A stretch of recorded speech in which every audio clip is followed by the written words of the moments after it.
শ্রমিকদের 18 দফার সব দাবি মেনে নেয় আজ থেকে গার্মেন্টস খাতে স্বস্তির আশায় সরকার। বাস্তবতা জানাতে সাভার থেকে যোগ দিচ্ছেন সহকর্মী নাজমুল হুদা। নাজমুল, আজ সব গার্মেন্টস খোলা আছে কিনা জানাবেন, এছাড়া সার্বিক পরিবেশ কেমন দেখছেন?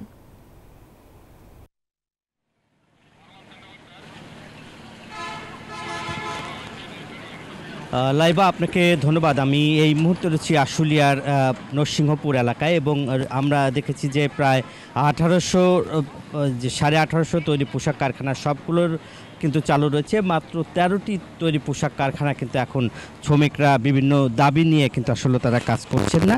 এবং আমরা যদি একটু দেখাই যে এখানকার যেসব অনন্ত স্পয়ার সেই তৈরি পোশাক কারখানার সামনে রয়েছি এবং আমরা এখানে দেখতে পেয়েছি যে সকালে কিন্তু শ্রমিকরা কাঁধে যোগদান করেছে এবং সবগুলো তৈরি পোশাক কারখানায় কিন্তু তৈরি পোশাক কারখানার শ্রমিকরা কাজ করছে এবং স্বস্তির ফিরে এসেছে তৈরি পোশাক কারখানা।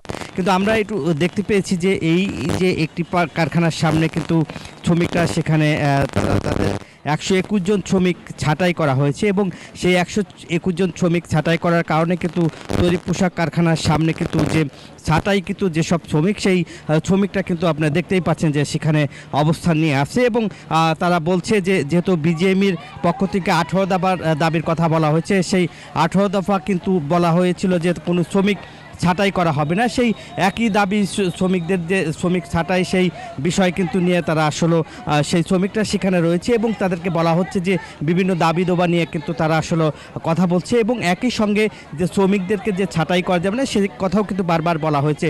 তারপরেও কিন্তু দেখছেন যে শ্রমিকরা তারা কাছে অংশ নিতে পায় নাই বলে তারা বলছে এবং কারখানার এখানকার যে সেনাবাহিনীর যে কর্মরত অফিসার তিনি বলেছেন যে তৈরি পোশাক কারখানার শ্রমিকরা যাতে কাজ করতে পারে মালিকের সাথে তারা কথা বলে এই সমস্যা সমাধান করার কিন্তু চেষ্টা করছে এবং তারা বলছে যে এখান থেকে যে সমস্যাগুলি সৃষ্টি হয়েছে যে সমস্যা কিন্তু মিটায় ফেলার জন্য তারা কিন্তু সব ধরনের কাজই কিন্তু তারা করতে শুরু করেছে এবং বিজিএমইর পক্ষ থেকে যে নেতাকর্মীরা মালিকদের সাথে দফায় দফায় বৈঠক করেছে এবং কোনো শ্রমিক ছাঁটাই করা দেব না এবং শ্রমিকরা যাতে কাজে অংশ নিতে পারে পুরোপুরি দমে, এই জন্য কিন্তু আইন শৃঙ্খলা বাহিনী পুরো দমে কারখানার সামনে নিরাপত্তা জোরদার করা হয়েছে। এই ছিল আমার কাছে গার্মেন্টস পোশাক কারখানার খুলে দেওয়া এবং কাজ শুরু হওয়ার সর্বশেষ খবর। ফিরে যাচ্ছি স্টুডিওতে।